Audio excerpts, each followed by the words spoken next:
der egentlig var inde i den der mobiltelefon. Der var aldrig nogensinde nogen i dag, der kunne finde på at spørge om, hvad der er inde i en mobiltelefon. Altså, vi er ret ligeglade, det virker jo. Nej, jeg er faktisk. Og så, ja. Så skal man være ingeniør, ikke? Eller synes, det er sjovt at skille ad og sådan nogle ting. Men det er meget, med det her teknologi her, fordi det er noget nyt, så vil man gerne vide, hvad er det egentlig, der ligger til grund for det, og hvorfor er det egentlig, at man kan gøre det ting, som man gør det. Så det er roligt, når vi kommer på banen med nogle slides omkring det, og en masse stak og sådan noget. Så bare begynder at tænke over, måske hvis der I har nogle spørgsmål til det, eller noget, der undrer jer, eller et eller andet, så kom endelig med det i dag. Så vil han 100% kunne svare på det. Så, men vi starter lige med, hvad det egentlig var, ideen bag Raffle var i sin tid. Altså, selvfølgelig var det en frustration over at ikke kunne finde noget. Det var sådan ligesom generelt det, som var idéen bag det.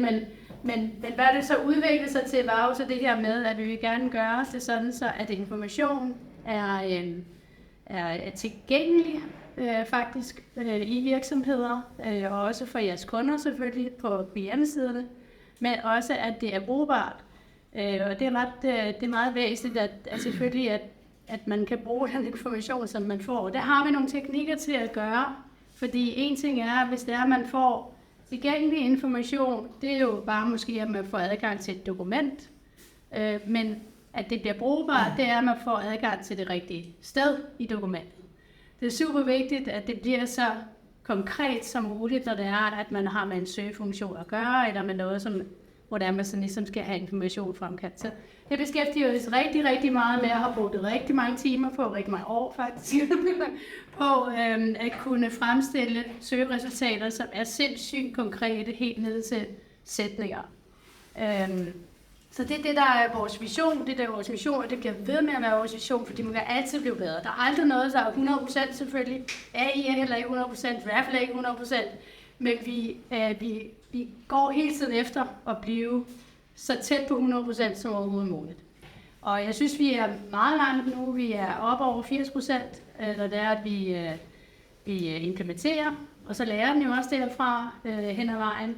Så det går rigtig, rigtig stærkt. Og det er jo i sammenligning med sådan almindelige søgefunktioner, som er keyword-baseret, og hvor man sådan skal være meget sikker på, at man skriver det rigtige, men så ligger vi jo på 2,5 gange eller 3 gange bedre. Men man kan ikke rigtig sige, at man er bedre, ven? Fordi enten så har du noget, der virker, eller så har du noget, der ikke virker. Og keyword virker bare ikke særlig godt. Så det er jo ikke, man kan ikke sige, at man er 2,5 gange bedre. Det virker sådan lidt mærkeligt at sige sådan noget. Så vi ved ikke helt, hvordan vi egentlig skal. Vi prøver bare at være med at sige noget om det. Vi siger bare, se det, og så se, at det virker i stedet for. Nå, skal vi prøve på den side? Vi har nogle statistikker her, fordi i virkeligheden det vi laver, det er jo, altså man kan sige, det underliggende er jo søgninger og chat og alt det her, men hvad er det egentlig for nogle formål? Det er jo at lave self-service. Så vi er in the business of self-service, både på medarbejderniveau selvfølgelig, at man som medarbejder kan servicere sig selv, finde det information frem, man har brug for, i stedet for at skulle spørge ens kollegaer, eller skulle søge i en halv time efter et eller andet, eller regenerere sig et dokument, som man godt ved er der et eller andet sted, men som man bare ikke kan finde. Så begynder man jo bare at rekonstruere det. Så det er fra medarbejdersiden, og selvfølgelig fra kundesiden, det er oplagt. Self-service er jo oppe i tiden. De fleste kunder vil gerne have self-service. Eller de vil i hvert fald gerne have mulighed for selv at kunne finde nogle ting. Det har vi også noget statistik på. Men det vi faktisk har nogle helt konkrete tal for, fra masser af research, der er blevet lavet fra benchmark og sådan noget, og der er research-artikler over, altså under, neden af alle de her, alle de her tal, jeg kommer med nu, som vi sagtens kan sende frem til jer også bagefter, så I kan læse mere om det, hvis I har lyst til det. Men det er 70% af alle brugere, de får faktisk det forkerte eller et misledende svar, når det er, man bruger de løsninger, som der er i det. Og det er jo fordi, at der er en enormt lav akkurathed. Altså den er ikke særlig præcis. den søgefunktion. Og så bliver det enormt svært at finde noget, og man bruger meget, meget nej i stedet for det. Man har også lavet nogle undersøgelser, og nu det her det er meget på kunde, men det er sådan meget på individbasis selvfølgelig, det er, at 90% de kommer faktisk ikke tilbage, for eksempel til en traditionel chatbot, eller til en søgefunktion eller et eller andet, hvis det er, at de oplever 3 gange, at det ikke fungerer. Så sender dem til, at man bare til at forlade området og komme videre med noget andet. Eller også bruger man nogle andre teknikker lige pludselig. Og så vil det jo typisk være at spørge nogle andre, eller bare, hvis det er, man er kunde, så finder man et andet sted, ikke? Og køber sin ting. 70% de ringer eller e-mailer stadigvæk nogen for at få et svar. 70%. Det er virkelig, virkelig meget. Det kan godt være, at de så har rodet rundt. Man siger, at i op til 6 minutter, 6,5 minutter gider folk at råbe rundt på en hjemmeside for eksempel, før end at de opgiver. Men så begynder de så at ringe, eller e-mail, eller live-chat, eller et eller andet, hvor der er en eller anden form for menneskelig kontakt. Og det kan vi jo minimere drastisk. Og det er jo selvfølgelig ikke alene, at det er en kæmpe besparelse, det er klart, men der er jo også noget andet i det, og det er, at det er jo win-win fra alle sider, fordi kunderne vil faktisk også gerne have det sådan, eller medarbejderne vil faktisk også gerne selv kunne finde informationen. Så det er sådan, det er sådan en teknologi from heaven, hvis det er, vi kan gå ind og begynde at minimere på den. Så der er faktisk kun 8, nu snakker vi jo sådan self-service i det hele taget, der er kun 8%, som bruger chatbots i dag, har man fundet ud af. Det er en ny Gartner-rapport, der kom ud her i sidste måned, at der kun er 8%, der bruger chatbots. Det er jo helt vildt lidt, når man tænker over, at der bliver postet milliarder i chatbots hele tiden. Og det er jo selvfølgelig de traditionelle chatbots, som man primært har derude i dag. Det her med de automatiserede chatbots, det er jo ikke rigtig kommet ud endnu. Vi har jo vores, som lige er blevet lanceret her i august måned. Men hvis man går ind på sider generelt, så er det de traditionelle chatbots, der er derude. Og det er altså dem, der bliver brugt 8% af. Det skal man også lave op på. Og det laver man først om på i det øjeblik, at man har noget, der rent faktisk virker. FAQ-sider, som vi kender, de blev allerede i 2015 kaldt for dinosaurs. Selvfølgelig kan man sige, at måske kan de godt virke for nogen, hvis det er, man har meget, meget få spørgsmål, men det kan godt være enormt svært at få et overblik, og specielt hvis man har meget information. Altså internt i virksomheder, så fungerer det jo slet ikke med FAQ'er. Altså der skal man virkelig have lidt information, og det der tror jeg ikke, der er særlig mange, der har. Og så er der en anden ting, det er også det her med insights, altså analyseresultater, det er faktisk slet ikke muligt, medmindre man har noget, som er præcist. Og det er fordi, hvis I forestiller, når man har en søgefunktion eller en chatfunktion, hvor man får en masse svar, som er ubrugelige, eller hvor der faktisk ikke kommer noget svar, fordi det har jeg ikke lært endnu, eller det kan jeg ikke lige svare på, eller du staver det forkert, det står der jo selvfølgelig ikke, men det er jo også det, der er resultatet af det. Jamen så får du en masse af de her no answers, og så kan du ikke lave statistik på det, fordi at det vil jo ikke sige, at content ikke er der. Det vil jo bare sige, at den maskine, man bruger til at prøve at finde content, det ikke virker. Så man kan ikke bruge den analyse til noget som helst, mindre at man finder et redskab, altså som vi jo så er sat i verden for at skabe, men et redskab, som rent faktisk er så præcist, at man kan få noget analyseresultat, man kan finde ud af, hvornår er det, at folk de faktisk ikke kan finde den information, som de gerne vil have, fordi informationen ikke er der. Fordi man ved, at det er så præcist, at hvis det er der, så finder den det. Så det er sådan nogle typer af ting, man også skal tænke over selvfølgelig, at det er også svært at bruge det til noget, og sådan også ud af hen ad vejen. Der er en masse andet statistik på det her område her, men problemet bliver ikke mindre af, at man har selvfølgelig søgefunktion, som ikke fungerer, eller med chat, der ikke fungerer. Så 81% i dag vil gerne serviceres digitalt. De vil i hvert fald gerne have muligheden for at kunne finde deres svar, og det, er jo også, det har også noget at gøre med, at man jo, altså hvis det er internt i virksomheden, så man arbejder jo ikke kun, når man er på kontoret, man arbejder også lidt derhjemmefra, eller i weekend, eller et eller andet, og vil gerne kunne finde de ting, man nu engang skal kunne finde. Og for kundernes, der er det jo samme problematik, men der er nogle brancher, hvor det jo faktisk er sådan, så at kunderne primært går på om aftenen eller weekenderne. Og sjældent faktisk i arbejdstiden. Så når man ikke er på arbejde og ikke kan tage telefonen eller tage chatten eller noget, så er der jo en kæmpe... Altså, man skal jo have en eller anden tool, som gør, at folk de kan få den her selvservice. Også selvfølgelig også for at spare nogle penge, det er klart. Det er jo altid med i ligningen, at man kan spare nogle penge, men det første er vel i virkeligheden, at man bare kan give den service, som folk de rent faktisk forventer at få.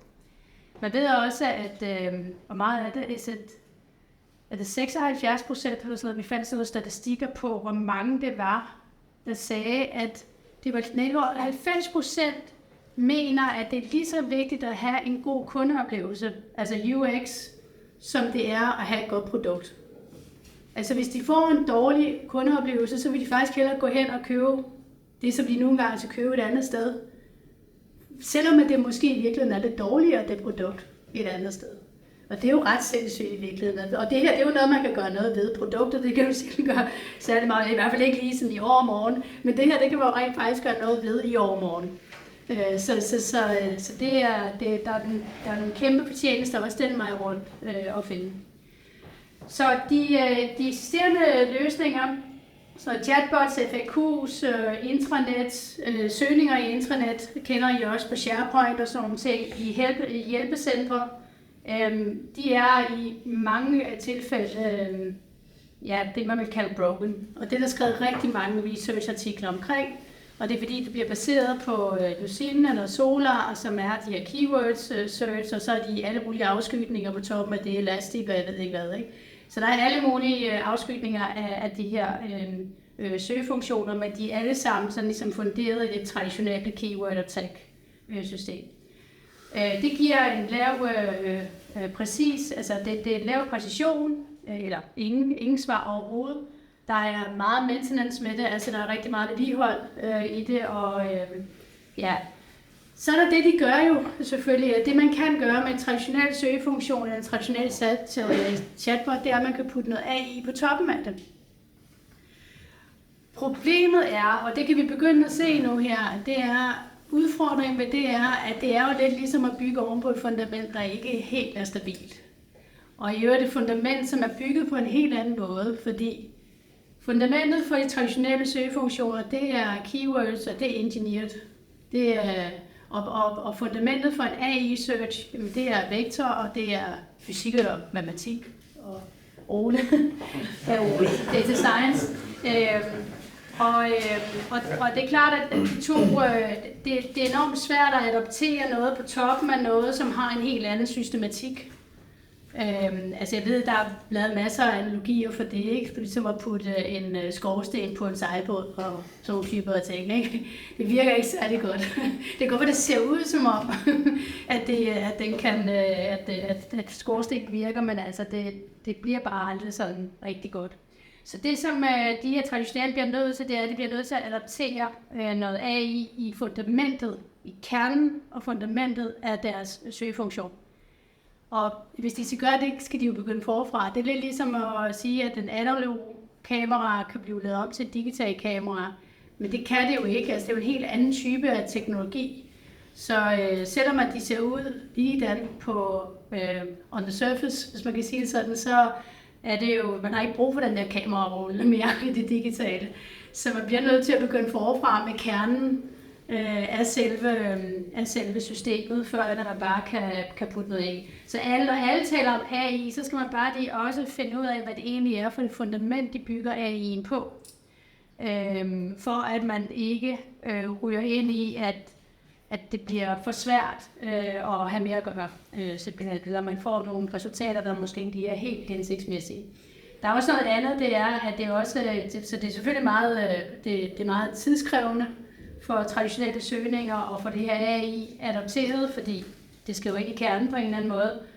Og så er der også noget andet, det er, at den her end-to-end security, altså sikkerheden for det hele bliver meget, meget lav, fordi vi bliver nødt til at gå ud og bruge nogle tredjepartsprodukter. Vi inkorporerer alt ind i vores produkt, fordi at hele kernen er AI. Men det vil Ole snakke meget mere om. Så nu tror jeg vil stoppe, Næste slide, det er sådan set bare for, at vi lige kan, vores fokus, det er på at det bliver så præcis som overhovedet muligt. Det er for, at I kan få self-service, altså både over for kunderne, men også over for medarbejderne. Det kræver, at det er så præcis som overhovedet muligt. Så det er egentlig vores primære formål, det er at gøre det så præcis. Yes. Så det vi så har, vi havde jo nogle computer heroppe, jeg tror, at næsten alle har været oppe og set lidt på dem, men vi har vores søgefunktion, som jo er fundamentet for det hele, fordi den ligger også til grund for vores chat. Det kan Ole også komme mere ind på i virkeligheden. Men vi har jo også summary-funktionen, som jo egentlig er sådan lidt en lille chat på toppen af søgefunktionen. Altså man laver et resumé af de søgeresultater, de mest relevante søgeresultater, som man får ud. Det I også oplever jo i Raffle, det er, at man får ikke de der 2.500 søgeresultater. Man får de her 8, måske 12 søgeresultater max, fordi det er det, der er relevant i jeres kilder. Så man får ikke, der kan selvfølgelig godt komme noget, som bliver mere og mere udvandet dernede af, men man får ikke noget, der er fuldstændig skudt ved siden af, og slet ikke i top 3. Og så chatten derovre, den bygger sig videre, hvor man sådan ligesom kan spørge mere ind til et emne, eller man bør i hvert fald kun en rigtig lige overprøve. Men det kan man skrue på nogle parametre, sådan er tilpasset det miljø, man nu er i. Så Ole, jeg vil overlade. Jeg ved ikke, er der nogle spørgsmål til det, jeg lige gik igennem her? Fordi nu er det Ole, der tager over. Jeg er blevet advaret. Jeg har hørt Susanne sige, at jeg har lov til at være super nørdet nu. Ja. Jeg skal prøve at begrænse mig, jeg kan godt lide at nørdet. Da vi startede med at forberede det her for nogle dage siden, så vi på nogle gamle slide-dækker. Vi så på et gammelt slide-dæk, der var 1,5 år gammel, og så var det sådan mere eller mindre, okay, vi kan simpelthen ikke bruge det her. Der er sket så meget siden da. Så der er nogle få slides fra de gamle dage, men som I ved alle sammen med det her chat-GPT og så videre, så er udviklingen, den har været rivende hurtig de senere år, og forventningerne til, hvad man kan bruge den her teknologi til at ændre sig for meget. Så vi går til den næste slide. Så det vi startede med, det som Susanne og jeg ligesom slog sammen om at ville gøre for 5 år siden, det var jo ligesom det der med at lave bedre søgning. Susanne sagde jo, at det startede med en frustration. For mig startede det med, at jeg kunne se i min krystalkugle, at de her teknologier ville blive udviklet meget. Altså vi har ligesom set, allerede for 5 år siden kunne vi jo se, at det her deep learning, dyb læringsmetode, neurale netværksmetoder, havde forbedret for eksempel billedklassifikation og mange andre ting. Og vi stod lige før, at det også ville gå ind på tekstområdet og ligesom revolutionere tekstområdet.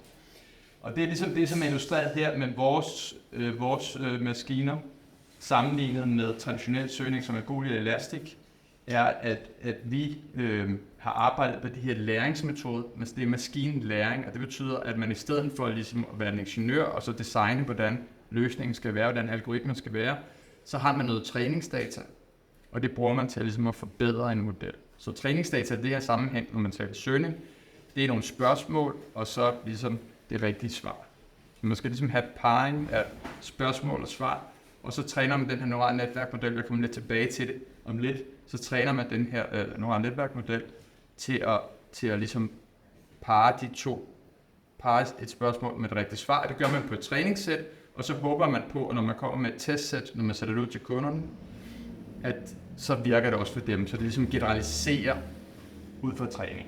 Og det, som vi ligesom kan se i den her kode, det er ligesom, at hvis vi ligesom begynder at lægge flere af de her spørgsmål svar til i vores træning, så får vi bedre performance. Hvorimod ligesom de traditionelle metoder, som du også nævnte, de sidder ligesom fast. Det er klart, at de store udbydere af de her traditionelle metoder, som Aporia og Elastic, som bygger på noget open source, de prøver også at bygge de her ting ind, men som Susanne sagde, så er det svært. Det er ligesom svært at lære en gammel cirkushest nye tricks. På samme måde er det svært for Elastic og Aporia og ændre sig. De er begyndt at, ligesom at lave nogle datastrukturer, så de tilbyder, at man kan gøre det, men man skal sådan set selv komme med AI'en og sætte den i. Ikke? Og det er ligesom der, hvor Raffle adskiller os, fordi vi ligesom startede med AI'en, så man skal ikke sætte det i vores, man får det med fra starten. Så næste slide. Så det er det her neurale netværk, det er, hvor jeg nørder helt igennem, men hvis I forestiller jer i det danske skattevæsen, og I har et problem med, at danskerne ejer 2-3 millioner lejligheder og huse, og vi kan ikke finde ud af, hvad det skal koste, jamen så kan man begynde at så måske bruge de her maskinlæringsdrevne metoder, så man kunne fx forestille, at man vil træne en model, der kunne ligesom afbildes fra nogle oplysninger om en lejlighed til hvad lejligheden skal koste.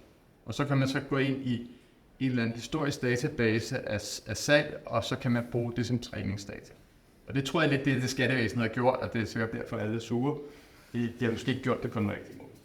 Så i et neuralt netværk, så kan man sige, man har den her, det er ligesom illustreret den her figur, så du starter med, at du har nogle variabler, du sætter ind, og så kan du vælge de gode eller dårlige variabler, du kan sætte ind, og så vil du gerne forudse y, det er så ligesom husprisen. Og det som så de der pile illustrerer, det er ligesom det er en vægt eller en parameter, det er ligesom hvor vigtigt er ligesom størrelsen af lejligheden for prisen. De grønne cirkler er så ligesom der, hvor magien sker, for det er ligesom nogle mellemregninger, men det er ikke nogle mellemregninger. Vi kalder det skjulte enheder, det er ikke nogle mellemregninger, som vi som ingeniører bestemmer, der skal udføres. Det er ligesom noget, vi lader data fortælle os, at det er den her mellemregning. Vi skal ligesom tage arealet, og så skal vi tage alderen af huset, så skal vi på en eller anden måde kombinere de to i en mellemregning, og så skal vi føre det videre til næste lag. Det her er et meget simpelt neuralt netværk. De neurale netværk, vi bruger nu om dagen, har måske 150 lag og milliarder parametre. Jeg måske gøre ligesom ChatGPT har et eller andet 175 milliarder parametre. Så det er et meget, meget større netværk end her. Så næste slide. Så den type neurale netværkarkitektur, man bruger inden for alt det her, det er sådan en, man kalder en transformer. Så et opkaldt efter transformer-legetøj. Og det som man, hvis man for eksempel gerne vil lave en chatbot, så vil man gerne have noget, hvor man kan give den noget tekst, og så kan den forudsige det næste ord. Og så har man det næste ord, og så kan man sætte det ind i modellen igen, og så kan den forudsige det næste ord igen.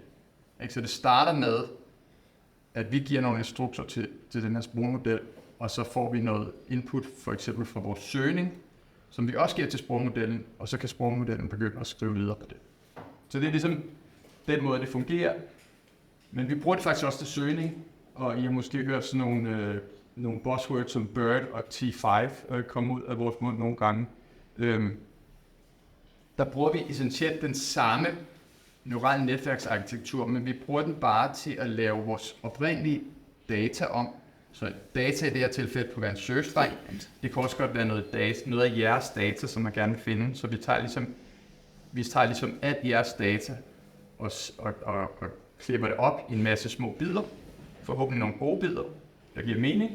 Og så laver vi de bidder om til vektorer. Både søgestreng laver vi om til en vektor. Hvad en vektor, det er bare en lang stribe tal. Vi laver også jeres indhold om til en lang stribe tal, og så matcher vi det. Og den afbildning fra tekst til vektorer, det gør vi også ved hjælp af sådan en ny transformer-model. Og det er illustreret i den næste slide. Så det er ligesom en måde, det foregår på. Query, det er vores søgning. Dokumenterne har vi masser af. Vi laver den grønne og den blå blok er ligesom sådan en transformer-model, der laver det om til noget andet, til nogle vektorer. Og de vektorer er lavet på en smart måde. De er lavet på sådan en måde, så forhåbentlig, hvis man siger noget, man kan sige den samme ting, det samme indhold på mange forskellige måder. Så forhåbentlig, hvis vi har gjort det her på en god måde, så vil vi ligesom uddrage det semantiske, altså ligesom betydningen. Vi har ligesom det uddraget i vektorer. Hvis to ting har nogenlunde den samme betydning, men er skrevet på en meget forskellig måde, så vil de her vektorer forhåbentlig ligesom ligne hinanden. Og så kan man sige, efter vi har regnet de her vektorer ud, så matcher vi dem, og så kan vi lave en score. Når vi kommer med et spørgsmål, så scorer vi alle mulige dokumenter, så finder det mest relevante dokument. Den måde, vi rangerer. Så næste slide. Så for at sige noget mere, hvis den måde, som vores ligesom, Rapid Chat fungerer på, er, at vi bruger nogle sprogmodeller, dem her, der kan skrive et ord ad gang, og så bruger vi vores søgning, og så sætter vi det sammen på en måde, så vi forhåbentlig kan styre, hvad der foregår. Og det vil jeg komme lidt tilbage til. Hvis vi ser på, hvordan er de her sprogmodeller lavet, det er det, hvad de næste slides handler lidt om. Så kan man sige, jeg har sikkert hørt om OpenAI og ChatGPT og GPT 3 og 4 osv. Den måde, som de er lavet på, er, at de er trænet på en masse data. Så du har taget en meget, meget stor af de her transformer-modeller, og så har du simpelthen taget hele internettet. Så begynder du at træne en model. Og ja, det er en god idé. Det er det så nogenlunde, fordi det betyder, at så træner man virkelig modellen bare til at forudsige det næste år. Og det er ligesom den idé, som de her folk, de her ret vilde forskere fra OpenAI fik, det var at sige, at hvis vi er enormt gode til at forudsige det næste år, så kan det være, at vi kan lave kunstig intelligens. Det er ligesom lidt, vi mennesker opererer også på den måde, hvis vi er gode til at forudsige, når vi ligesom socialt interagerer med andre mennesker, jamen så er vi også intelligente, fordi så kan vi forstå andre mennesker og så videre. Når vi skal komme hjem fra kontoret her eller over til vores eget kontor, så kan vi også gå ud og navigere i trafikken, fordi vi kan forudsige, hvordan andre aktører i trafikken bevæger sig. Så ligesom det der med at forudsige, hvad der kommer bagefter, er en vigtig menneskelig egenskab. Det er noget, vi forbinder med intelligens. Og det var ligesom det, som de sagde. Hvis vi er enormt gode til at forudsige det næste år, så kan vi noget. Og det har vist sig, når man bruger de her sprogmodeller, som er trænet på den måde, det er, at de kan forstå i gåseøjne, de kan forstå, hvad vi mener, når vi skriver noget. Og de kan resonere, de kan ligesom sætte fakta sammen til ligesom en streng af argumenter, ikke? Logiske argumenter. Og det har man så fået ved at træne på store datamængder. Så næste slide, det har også nogle dårlige sider, ikke? Fordi nu, hvis du siger, at du tager internettet, hele internettet, der er alle holdninger repræsenteret. Så næste click. Så det, som de fandt ud af i OpenAI, det er, at den måde, det svar, man får, afhænger meget af den måde, man spørger på. Ikke? Så her er det et eksempel på engelsk. Så hvis man spørger, why are liberals so stupid? Så svarer modellen, because deep down inside they know they are. Så liberals i amerikansk kontekst betyder venstreorienteret, og når man spørger, why are liberals so stupid, så er det klart, så kommer man med, så er der en kontekst, så er der meget information om, når du spørger på den måde, så synes du, de er dumme. Det er ikke et åbent spørgsmål, og det vil sige, at du kommer fra en højreorienteret kontekst, og så svaret er ligesom som en højreorienteret vil svare. Og det var ikke smadret godt for OpenAI, da de lavede det her, fordi de fandt ud af, du ved, vi bliver hurtigt upopulære. Men vi bliver upopulære hos alle, ikke? Vi har ikke nogen venner, så vi gør det. Så de fandt på en idé, at man kunne lave det, som de kalder alignment, eller justering på dansk.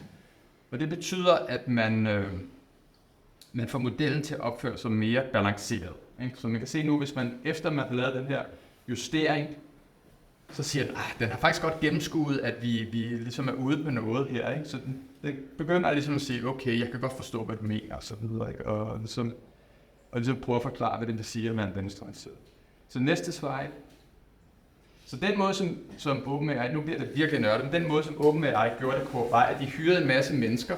Det er faktisk også kommet frem, at de hyrede en masse dygtige, intelligente, men meget lavt betalte mennesker i Kenya for eksempel, til at sidde og rangere svar, der kom ud af den her sprogmodel. Fordi det er jo en generativ model, så det betyder, at hver gang man trykker på knappen play, så selvom man har stillet det samme spørgsmål, så kan der komme forskellige svar.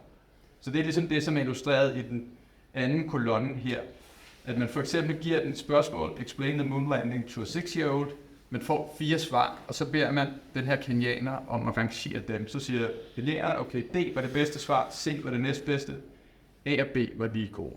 Og de var dårligere end alle de andre. Og det man så gør meget typisk for, når man er sådan i den her ligesom data science verden, det er, at man så siger, okay, nu har vi en masse data, som mit menneske har lavet. Lad os se, om vi kan få en model til at emulere det data. Så vi træner endnu en model til at ligesom reproducere den rangering, som mennesker vil have. Og de her mennesker har jo OpenAI så uddannet til at sige, hvad der er en god rangering, eller hvad der er et godt svar. Ikke? Når man så har trænet den model, jamen så kan man så give den en masse nye spørgsmål. Write a story about frogs. Men så i stedet for at bruge mennesker til at rangere, så kan man bruge modellen. Og så kan man bruge den rangering til at træne den oprindelige sprogmodel igen. Og det gjorde OpenAI så, og så brugte de, og det sjove er så her, at de bruger det data, man laver her, det er selvfølgelig meget, meget dyrere, end at bare crawle hele internettet. Så de brugte måske 0,1% af data, er fremstillet på den her måde. Den finjustering, som man laver ved at ligesom aligne den, justere modellen, den er så baseret på meget, meget lidt data, men den gør så, at modellen svarer meget, meget anderledes. Og det er selvfølgelig enormt vigtigt, også når vi bruger Raffle Chat, at vi ligesom sørger for, at modellen er ligesom justeret, mere balanceret. De vil ikke have, at den ligesom begynder at køre ud af en tangent, eller tale folk efter mund. Så det er ligesom, nu har I kommet lidt under motorhjælp, man få noget viden omkring, hvordan kan man styre, hvordan de her modeller opfører sig. En anden måde, vi selvfølgelig styrer, hvordan de her modeller opfører sig på, for jeres specifikke case, er, at vi fortæller dem noget om, hvad er det for, når du skal være raffle chat her på, lad os sige, Frederiksberg Kommune, jamen så fortæller vi dem, hvad er det for en kontekst. Og det betyder også, at sprogmodellen kan også tage nogle beslutninger selv om at sige, okay, du spørger om noget, som ikke er relevant for Frederiksberg Kommune, så kan vi sige, at det kan vi ikke svare på, uden at begynde at lave en søgning. Så på den måde kan man også bruge sprogmodellen til at ligesom være med til at være sådan en slags fortolker af det. Næste slide. Så nu vil jeg ligesom køre lidt væk fra raffle-konteksten, bare for at sige, at de her sprogmodeller kommer til at se meget mere til dem i den kommende tid. Og selvfølgelig er det også noget, vi i Raffle er opmærksom på den måde, at som Susanne siger, at det skal være noget, der skal ligesom være brugbart. Ikke? Og brugbart vil hele tiden, den milepæl for hver betyder brugbart vil ændre sig. Fordi hvis man så lige pludselig kan begynde at gøre nye ting i de her værktøjer, mere end bare at finde information, så vil man også gøre det. Og det er selvfølgelig klart, at vi i Raffle, der stopper vi ikke her. Og det her det er et videnskabeligt studie, hvor folk har prøvet at tage folk, der ligesom det, man kalder copywriter, det vil sige folk, der har en mellemlagt uddannelse, som skriver tekster om emner. Vi har også copywriter til at finde det. Så det, som de har prøvet i det her studie, det er at sige, nu giver vi en gruppe copywriter, de skal bare skrive tekst, som de plejer, og så giver vi en anden gruppe adgang til en sprogmodel. Og det, som man kan ligesom se for eksempel fra figur A, det er, at dem, der har sprogmodellen, de kan ligesom løse opgaven på en halv tid. Og hvad der også er interessant på det studie, det er faktisk, at de copywriter, der ikke er så dygtige til at skrive, de får mest hjælp af den her. Dem, der er dygtige allerede, har ikke så meget brug for det. De vinder ikke så meget ved det. Måske at skrive, at de endda... Ja, altså, du siger, at de opnår det samme. Er det så samme kvalitet, at du set Nej, præcis. Det er et rigtig godt spørgsmål. Så grundigt har jeg ikke læst artiklen, men jeg tror, at der er sikkert en kvalitet, der er god nok. Ja. Så det er godt nok. Okay. Selvfølgelig kan det godt være, at dem, der har lavet det med sprogmodellen, stadig er dårlige og en rigtig dygtig copywriter. Men du ved, for at lave det godt nok, kan du gøre det på det her tid. Så det er selvfølgelig... Altså jeg plejer at joke med at sige, at hvis Mette Frederiksen og Finansministeriet vil ligesom, du ved, Danmark, hvis et godt år ved Danmark, så stiger produktiviteten i 2 år, ikke? Så det bliver jo, du kan få bedre end 100%, så det er jeg sidder i kommunikationsafdelingen. Ja. Og når jeg viser det, jeg er på ChatGPT, hvad jeg gør, når man oversætter til noget tekst, til en relationship, så var jeg sådan lidt på nettet, det kan jeg godt forstå, men det er faktisk ganske udmærket, det der kommer frem. Ja. Hvad vil dit budskab være til sådan en kommunikationschef at sige, det kan ikke faktisk godt bruges, I kan godt blive effektivt, og det er noget sted, eller hvad? Altså, Rasmus, vores CTO, som jeg har i dag, han har brugt det i forbindelse med, at vi skulle lave sådan compliance-dokumenter. Ja. Fordi der startede for nogen, der får du at vide, at du skal løse den her opgave, og du starter med et blankt stykke papir, du ved ikke helt, hvad de forventer. Ja. Men der skal du regne med, at sprogmodellen har jo læst, jeg vil nærmest sige, millioner af sådan nogle dokumenter, så den er enormt god til at skrive det. Så der kunne han vinde meget produktivitet ved at skrive, ved at lade sprogmodellen skrive det, og så rette det til, så det passer til vores kontekst. Men man kan sige, at compliance-dokument er sådan et, som måske ikke så mange skal læse. Så der er det måske ikke, der skal det bare være i orden, ikke? Der skal du have ligesom de ting med, der er relevante. Jeg vil sige, hvis det er noget, som mange skal læse, så vil jeg stadig lade mennesker. Så det er i hvert fald mit råd. Jeg tror, man kan selvfølgelig godt give en rigtig god instruks til sprogmodellen, om hvad der skal stå. Men så har man måske allerede gjort halvdelen af arbejdet. Så jeg vil sige, hvis man skal se det, så vil jeg hellere have det autentiske, menneskelige output for dig. Men hvis det er sådan mere rutine ting, som noget man arkiverer, så er det jo helt. Næste slide. Også, jeg har sikkert også hørt om, inden for programmører, der er lavet noget, der har GitHub, vi har lavet noget, der hedder Copilot. Faktisk er det lavet her i Danmark. Vi har været meget stolte af en underafdeling. En af mine tidligere kolleger fra DTU forlod akademia og gik ind i GitHub. De har lavet det her system, hvor de også bruger en sprogmodel. Og det som de lavede også, de lavede et internt studie, så det er ikke så videnskabeligt måske, men de tog en gruppe udviklere, så delte dem i 2, og så lød halvdelen cirka arbejde med deres kodeassistent, så er det sådan mere ligesom I kender fra, når man skriver e-mails, man kan trykke på tab, og så kan den så fuldende linjen. Det her det er bare for computerkode. Og det de så gav de en rimelig svær opgave, altså en udfordrende opgave. Og der så de, at ligesom, dem, der brugte det her kodeassistent, så var det 78%, der fuldførte opgaven, og 70%, som hvis de ikke havde det her assistent, så det er nogenlunde det samme, men dem, der så fuldførte det, de gjorde det på under en halv tid. Og det interessante ved det her studie var faktisk, at gode programmører fik mere glæde af det. Og det er jo også noget med, at man selvfølgelig, hvis man ikke er så god programmør, så kan man heller ikke forstå, hvis sprogmodellen laver noget forkert. Ikke? Og så vil man så sidde og kæmpe endnu mere med en masse spaghetti-kode, som man ikke forstår. Så igen, de her værktøjer har et ret stort potentiale for at ændre produktiviteten. Næste slide. Ja, okay, så lidt tilbage til, hvordan er det, vi i Raffle har løst. Ligesom, vi bruger søgning. Søgning er ligesom vores kerne, men hvordan er det så, at vi ligesom har integreret de her sprogmodeller i denne her ting. Og det, som man har fundet ud af med sprogmodellerne, er også, at de er enormt gode til ligesom at spille rollespil, så det vil sige, hvis vi siger til sprogmodellen, du er en assistent, der hjælper Frederiksberg Kommune med at finde information på deres side, og Frederiksberg Kommune er en kommune, og der har de her opgaver over for borgerne. Så har sprogmodellen ligesom sat sig ind i den kontekst, det er ligesom det, jeg snakkede om med why liberal so stupid, så er der ligesom en kontekst, som den forstår, okay, det er min rolle nu. Og det bruger den så ligesom til at arbejde bedre. Der kan vi også instruere sprogmodellen i at sige, hey, du ved en masse om alt muligt, fordi du har læst hele internettet. Men det skal du ikke bruge. Du skal bruge det, som vi har fundet til dig med vores søgning. På den måde prøver vi ligesom at hvad kan man sige, sætte et hegn rundt omkring, hvordan den her sprogmodel opfører. Så vi fortæller den også, at den skal, når den kommer med noget udsagn, så skal den underbygge det med referencer til kildemateriale. Så det kan I se her, det her eksempel med chat, ikke? At der er de her fremhævede 1, 2, 3 i firkantede parenteser. Det er ligesom der, hvor vi har fået sprogmodellen til at gå ind og eksplicit referere til søger. Og det er klart, at det er sådan en, som Susanne siger, en ny teknologi, der rykker sig hurtigt, så det er også noget, udfordringen for os har også været, hvordan skal man ligesom sætte det hegn rundt omkring sprogmodellen, og opføre sig som det skal. Og nu 100%, vi er ikke 100%, siger sig selv. Det virker selvfølgelig ikke 100%, men det virker forbavsende godt, synes jeg. Og det bliver selvfølgelig også hele tiden bedre, fordi hele forskningsfeltet og firmaer, der bygger løsninger omkring det, er enormt opmærksom på, at vi ikke skal, hvis vi skal lave det her som noget, som vi skal kunne sælge til den tredje part, så skal det også være troværdigt. Så det er et meget aktivt forskningssted. Det tror jeg, hvad det jeg vil sige. Det var til sliden.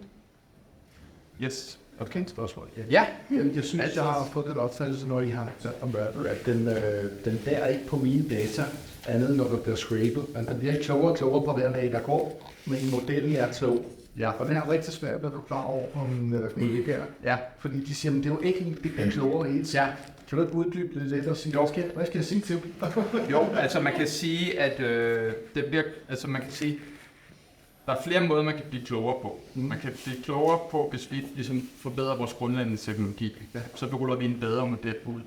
Det er det, jeg nævnte, det der med Bird og C5 og så videre. Vi er lige ved at rulle T5 ud, som ligesom en generation efter Bird kom i 2018. Så det er ligesom en måde, vi bliver bedre på. Så generelt bedre. Så er det den anden ting, vi har lavet som sådan en ting, vi er ret stolte af, vi selv har opfundet. I hvert fald delvist, er, at vi laver det, som vi kalder question generation. Det vil sige, at vi tager de data, og så laver vi, i stedet for at vi har mennesker til at lave de her spørgsmål, svar, par, så tager vi en sprogmodel og siger, hey, der er det her stykke information fra dansk industri. Nu skal du så lave et spørgsmål, der svarer til dem. Fordi så har vi lidt pludselig det her data, jeg snakker om i starten, vi har brug for til at træne modellen på. Og så kan vi træne vores model igen, og så er det faktisk de data, fordi så er det et spørgsmål, der er genereret specifikt til din information. Og så den tredje måde, vi kan blive bedre på, det er, at man eksplicit kan gå ind og så sige, og det er det, hvor Susanne nævnte også insights, så man kan gå ind i insights, og så kan man se, her er der altså nogle spørgsmål, det kan se en gruppe, vi klumper cluster spørgsmål sammen. Her kan vi se, her er der nogle spørgsmål, som enten der måske ikke er information om i jeres data, eller vores model bare ikke er særlig god til at svare på. Og så kan brugeren, der sidder inde i Insights, skal så eksplicit ligesom parre de spørgsmål, der kom kunderne, med det svar, der er det rigtige svar. Og så den næste weekend, så træner vi din model igen, og så bliver det bedre. Så det er ligesom de 3 måder. Så de generelle forbedringer. Træner modellen igen. Så Man træner, når du selv går ind og gør noget aktivt. Nå ja, det går. Ja. Altså for eksempel partnerinformation, fordi der er jo de her knowledge gaps her. Ja. Der er jo nogen, der reelt er knowledge gaps. Ja. Der er relativt mange, ikke? Men så er der måske nogle enkelte også, som egentlig ikke er knowledge gap, men hvor det er, at modellen bliver forvirret over noget kontekst. Ja, det er det, jeg gør. Men lige præcis. Og så træner den. Ja, okay. Ja. Ja. Så det træner den på. Okay. Ja. Fordi det skal de jo selvfølgelig opfange. Ja. Der, at du har ligesom været inde og set et over på Google, ikke? Ja. Ja. Godt spørgsmål. Ja. Hvordan i forhold til brugere, altså lærer dem på baggrund af de svar, der bliver brugt af brugerne, når de stiller spørgsmål? Ja, det kan man godt sige, altså, men ikke sådan automatisk. Så vil det være inde i Insights, og så skal I ligesom sige, jamen okay, det her, der er 10 brugere, vi kan se, der har stillet mere eller mindre samme spørgsmål, og de fik alle sammen et forkert svar. Og så går du ind som ekspert på domæner og siger, det er rigtigt svar her. Og så bliver det trænet igen. Og så forhåbentlig mandagen, og så sender det samme spørgsmål, man kan svare på sidste uge, så er det det op. Men selvfølgelig skal der være til ligning, at det har jo virkelig været aktivt fra start af. Så der er også et spørgsmål om det der med, altså wisdom of the crowd, ikke? At vi vil heller ikke, man går ikke ind og ændrer noget af modellen, fordi der er 2, der synes, at det svar er dårligt.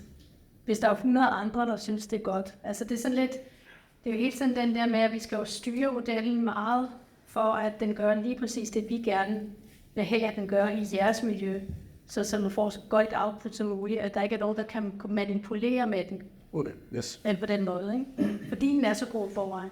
Hvis nu ikke har været sat på i starten, så er det jo på, hvad det var, borgere gjorde. Vi er blevet nødt til at lære på, hvad du har. Så du kan sige, at det egentlig var den gamle dage,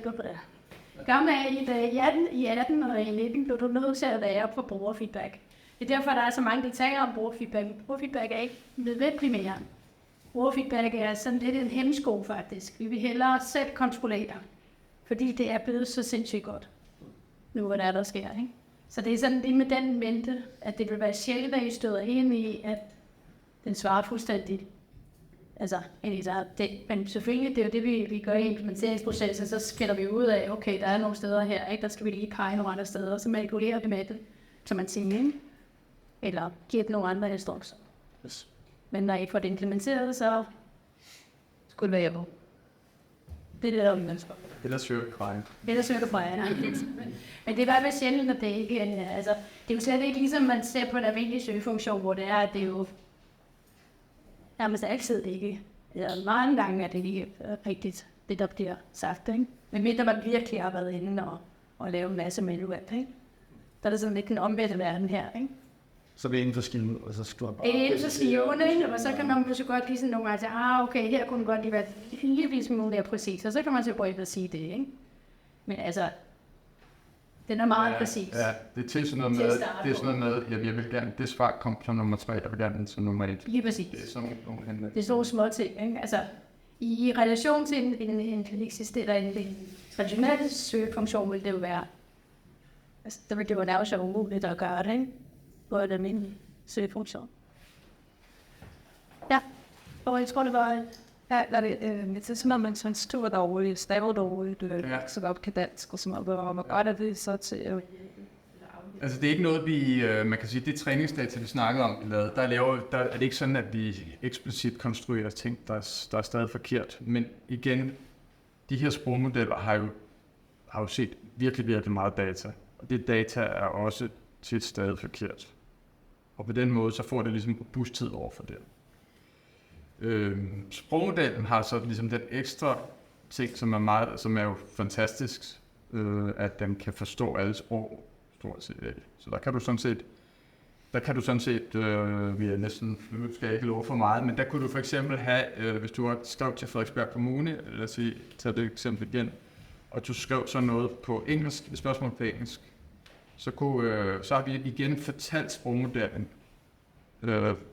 Du er ligesom en dansk kontekst, det er dansk indhold og så videre. Så kan den så oversætte det, du har skrevet, til en søgestreng på dansk, og så søge i de danske titler. Og det er lidt noget, som vi har fået gratis igen, fordi den her prætræning, jeg snakker om, modellen, altså ChatGPT har aldrig lært eksplicit, at et ord på engelsk er det her på dansk. Det er ligesom skalering af data op, at den kan det. Men det er jo noget, man kan prøve af selv, se om det virker.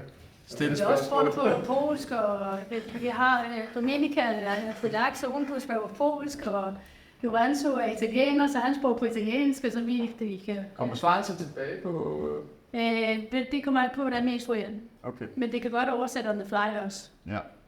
Det skal nu stå. Vil det sige, at jeg kan på mit danske materiale, kan jeg så lave svaret i hvert fald på polsk for eksempel, er jo faktisk det bredt patentet, og få svar på polsk. Yes. Det skal vi da snakke om. Ja. Jeg prøvede lige på vores, så skal du ligesom sige, at jeg vil gerne det svaret på polsk. Ja. Først går det med det. Hvis du så som bruger skriver et svar på polsk, så kommer det. Ja, men vi kan godt instruere den på altid at gøre det, hvis det er ikke er med. Altså sådan noget som det her, det er en af grundene til, at jeg kunne tage mine 1,5 år gamle slides og fuldstændig glemme alt om dem, fordi det var sådan noget, man ikke engang kunne drømme om for 1,5 år siden. Ja. Vi har fået og udvikle ChatGPT og gerne til at bruge vores eget data. Ja. Og for at gøre det, den frem til vektorsøgning, at det folk har fået resultater med. Ja. Det begrænser, I oplever bare, at det ikke kan tage så meget data i gang og blive den her litteratur. Ja. Hvordan er I kommet ud over det? Altså, Vi laver altså, vores eget. ja, vi laver vores eget, og man kan sige, hvis du gerne vil, lad os sige, du gerne vil have med OpenAI's API, så skal du ikke bruge ChatGPT, så skal du bruge deres API. Og der er de, ja, men det er altså også langt, det er også meget. Det er cirka 50.000 ord. Det er over 10 sider eller sådan noget. Jeg vil have flere 100 sider på dokumenter. Ja, så skal du bruge Raffle. Fordi så skal du bruge... Det er der, hvor vi har lavet et produkt ud af det. Det er okay, men det er faktisk et rigtig godt spørgsmål. Hvordan kan man få en sprogmodel til at læse hele Wikipedia eller alle jeres sider, og så ligesom holde lidt af hukommelsen? Nej, det er svært. Så man skal ligesom udstyre sprogmodellen med nogle værktøjer. For eksempel søgning som et værktøj. Jeg kan også give den en lommeregner, hvis det er den opgave, har noget med at regne med tal. Og så skal sprogmodellen selv finde, så skal sprogmodellen, det er det vi gør, ikke? Altså vi for eksempel, vores chat, den skal jo tage en beslutning. Skal jeg udføre en søgning, eller kan jeg bare svare på det, ud fra det jeg ved allerede? Men hvordan er det til jeres søgning, det gælder så sådan den her personlige vektorsøgning, så går den sådan ind og siger, okay, de her ord eller de her sætninger, det gælder til at være et svar på spørgsmålet. Ja. Men fordi det er det med begrænsning, så kan den jo så ikke tage hele dokumentet, det sker, hvis det er et længere dokument. Mm-hmm.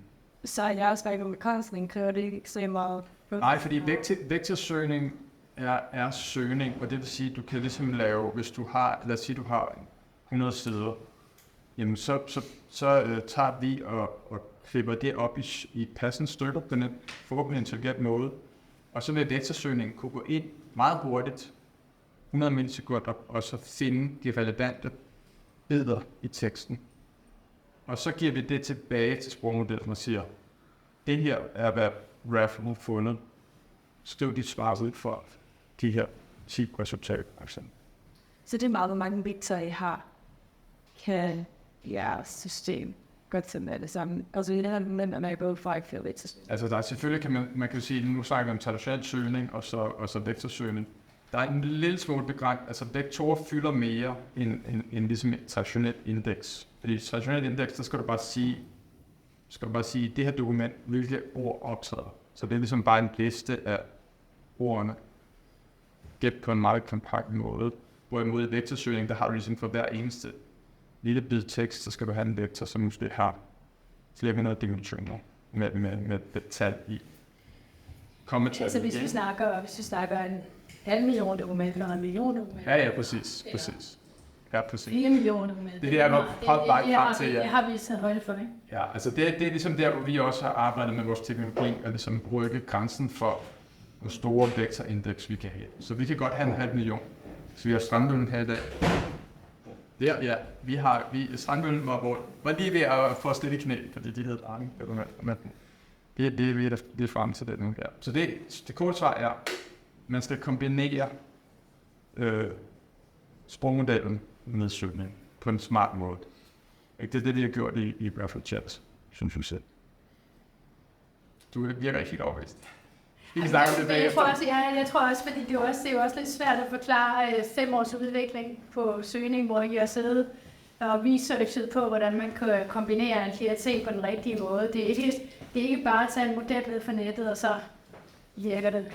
Altså det er noget, hvor vi selv laver tingene og har vores egen IP på det, og laver et produkt ud af det, så det rent faktisk virker i et kontrolleret miljø, der er sikkert og overholder alle standarder osv. Så du kan se de eksempler her, ikke? Der har han jo fundet, for eksempel det til højre, der har han fundet det som resultat for 3 forskellige steder i en vidensbase. Og så har vi givet det resultat til, og så har vi sagt, brug det til at lave svar på spørgsmålene. Men det gør, altså det kan bænkesmægtersøgninger til at gennemse, hvad skal gøre. Udover at bare, det finder kan være, at det ikke er den mest relevante, fordi den ikke har haft plads nok til at kigge. På den måde. Jamen, det er fordi, den ikke har en søgning som underliggende. Det er derfor, vi også bruger en søgning nedenunder så meget. Og du giver den hele dokumentet, eller hvad? Ja. Men der skal du så... Vi giver den jo ikke hele dokumentet, vi giver den kun de 3 udsnit af dokumentet, når den så skal lave svaret. Som I har valgt. Ja, som vores søgning forhåbentlig har valgt rigtigt, og valgt det meste af det. Ja, og det er rigtigt. Ikke forhåbentlig, med 86% så aktivt det ved vi. Jeg har et bidjob på universitetet, det er derfor, jeg taler derom. Ja, så det selvfølgelig det afhænger af, at man kan finde de rigtige ting, og det er faktisk nogen, der har vist, at ligesom selvom man nogle gange, når man så ligesom kan få sprogmodellerne til at tage mere data ind, så har de svært ved stadig at overskue det. Det er ligesom vi med, ikke for at vi laver mobilen til mennesker så for stærkt, men vi kan heller ikke huske, hvis vi har læst meget, så har vi sådan nogle ting med, at vi for eksempel har et bias mod, at vi kan huske det første, og vi kan huske det sidste.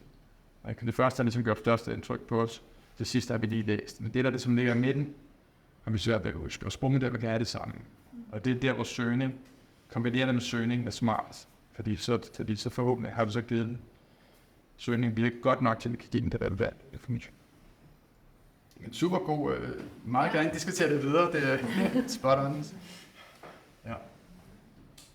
Er der nogen andre spørgsmål? Eller ting? Nå, jeg skal bare lidt. Alle de data, der er samlet op på et site, ligger det i en database eller på et hoppeblad og teknisk ord? Det er det, vi kalder et indeks. Ikke? Så der er ligesom nogle datastrukturer. Så der er ligesom, hvis du har keyword-søgning, så er der ligesom det her meget sparsk indeks, hvor du ligesom kun gemmer de ord, der faktisk optræder i hvert dokument. Så ligesom hvert dokument bliver bare ligesom en liste af ord. Og i vektorsøgning, så gemmer vi jo de her, så tager vi ligesom en stykke tekst, lad os sige 5 linjer, og det laver vi om til en vektor og en af de her vektorer.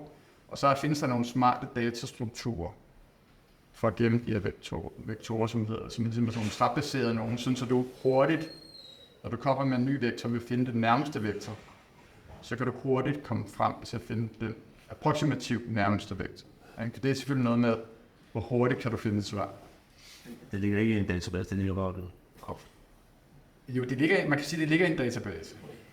Men det er så en database, der har en bestemt datastruktur, sådan så du hurtigt kan finde et svar. Fylder det ikke meget? Jo, det fylder meget. Det er også en del af det, vi forsker i, hvordan får vi den til at fylde mindre. Ikke? Så er det, men altså, de fylder mindre og mindre. Nu til Frederiksberg, hvor fylder deres? Ikke så meget. Jeg tror, selve modellen fylder måske en halv gigabyte. Og ja, så fylder det lidt. Ja, for det. Lad os sige, ja. Så måske... Vi har jo også minimeret den meget. Ja. Ekstremt meget. Ja. Altså, der er kompression, ikke? Altså, Så ligger det oppe i skimlet. ja, det bliver Patient. ratio. Ja. Til Det har- i Holland. Hallo. Holland med modellerne. Så vi går ikke ud over Europa. Altså, det er også det, der også er kritisk ved bare at trække noget ved, ikke? Hvis man gør det. At der skal man lige være opmærksom på, hvor man deler det. Yes. Tak. Jeg har et spørgsmål til. Ja. Næste år kommer der nogle skærpede krav omkring tilgængelighed på mere generelt. Ikke? Ja. Jeg tænker sådan noget som at kunne stille sprog og få taleting. Ja. Jeg har svar tilbage på tale. Ja. Er det noget, I overvejer, eller Altså, du sidder og splitter. det er jo igen... Til det. Nej, men altså, det er ikke... Det er ligesom lidt efter min mening, et lyksproblem. Ikke? Så hvis du bruger for eksempel en iPhone, så kan du jo tale til den. Ja. Og hvis du har en laptop, så kan du tale til den. Så det er ligesom... Det er ikke... Kan jeg fortælle? Kan jeg bruge Ja, tale i sin det? Ja, du kan, på en iPhone kan du. Ja. Så hvis du bruger chatten på din iPhone, hvilken jo er lavet selv faktisk for os, ikke? Via en applikation, mobilapplikation på eksempel, så kan man bare hjælpe funktionen, så chatten ryger op. Ja. Der kan du snakke ind, og så ryger det ind i Rappers søgebar. Ja. Men du får ikke tale tilbage, medmindre du bruger en teknologi, så også bare iPhone til at snakke tilbage. Ja, præcis. Så det korte svar er, det vil være løst, men vi behøver ikke at løse det. Der vil være nogle af dem, der bygger ligesom operativsystemer og bygge det ind i operativ. Så apps let kan få adgang til det funktionalitet. Men bare stille flere spørgsmål, som det er rigtig gode spørgsmål. Ja. Ja, kan I se det? Okay, skal vi wrap it up? Ja. Så hvis der er nogen, der har lyst til at se mere, så kom endelig over og giv bare få en kop kaffe eller noget. Eller Vi har flere på sang. det er også sige, jeg ved, I er trappen lidt, og så vi er sammen, men nu har I en undskyldning for måske lige at tage en kop kaffe. Late as night.